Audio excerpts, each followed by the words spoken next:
When I claim that there was a worldwide flood, I get laughed at. I get laughed at. I get laughed at. But this planet is covered 3/4 in water.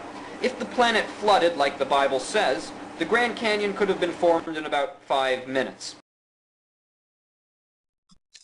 This is a geographical map of the United States. This is the Grand Canyon. The Grand Canyon is about 300 miles long.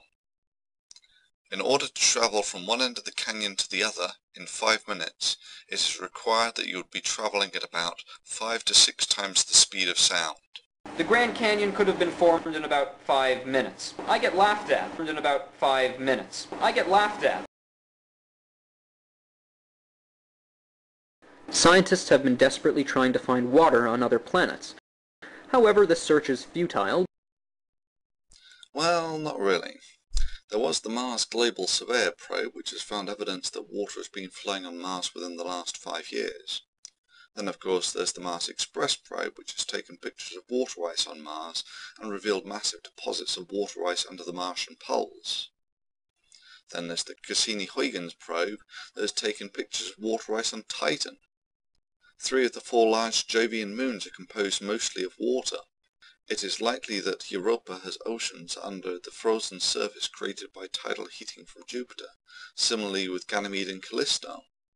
Almost all the moons of Saturn, Uranus and Neptune are ice balls too, as are most of the comets. It's difficult to contrive that anyone could make a more uneducated statement on the status of water in the solar system than Scientists have been desperately trying to find water on other planets. However, this search is futile.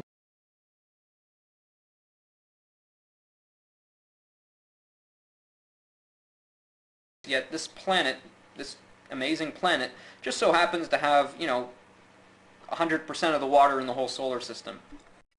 Well, let's ignore for the moment the water on Mars, the gas giants. Let's ignore the water on the moons of Jupiter, Saturn, Uranus and Neptune.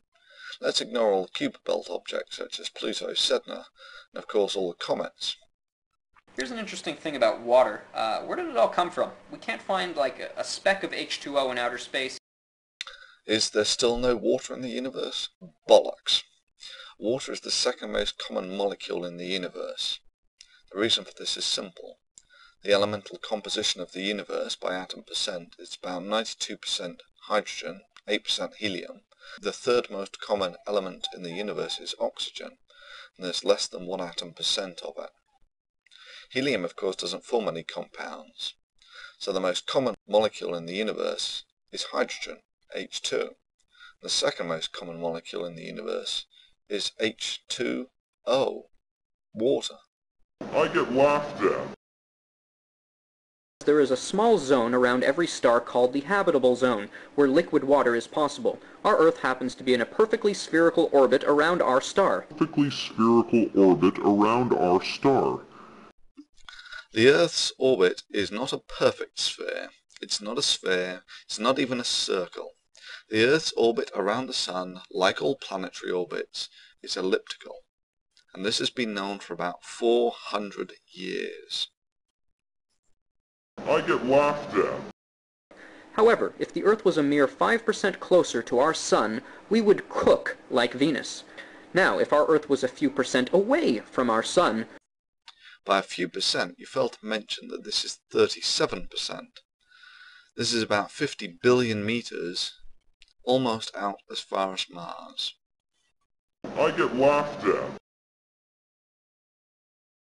The Grand Canyon could have been formed in about 5 minutes. Yet this planet, this amazing planet, just so happens to have, 100% of the water in the whole solar system. We can't find like a speck of H2O in outer space. Our Earth happens to be in a perfectly spherical orbit around our star.